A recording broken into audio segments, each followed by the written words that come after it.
This video is for anyone who's been considering the Harbor Freight, the Pittsburgh 2-ton low profile, and especially if you're like me, you have a mix of vehicles. I have everything from a Fiat 500 Abarth, which is barely off the ground, to an Expedition EL, and I was super curious if the range could get my SUV up, especially.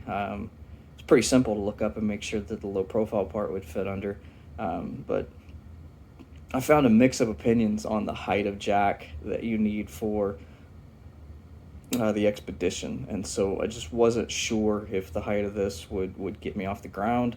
But I went ahead and bought it because I knew that it would take care of the Fiat and the Flex, and worst came to worst, I would go old school with some 4x4 wood blocks on top of the jack or between the jack and the Expedition. So yeah, picked it up and we'll take a look at it today. First off, for the folks out there like me that have used a jack, I don't even know how many times, shops at work, shops at school when I was a kid, friends' houses, whatever, you used a ton of floor jacks. Never bought a new one before, and when you first unbox this thing, this yoke will be fixed in place with this little plastic wedge.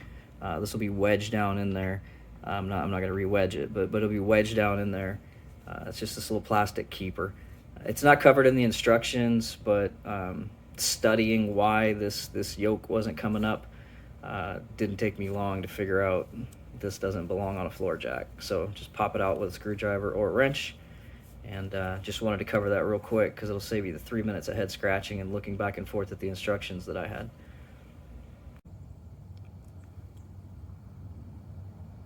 Definitely met the needs of the Abarth. Slips right under, no issues. I will have to look at lifting points and just anything I might want to put between the car and the jack, but she's going to get under there no problem. So the low profile part is met. And here we are with the Ford Explorer, and the answer is yes. This jack can get the Explorer off the ground, and we're not at max jack height, and so we've got some jack left. Feels very comfortable where it's positioned, and we've got the Explorer up plenty good to get some stands under it and remove wheels and work. So she's gonna meet all my needs for sure.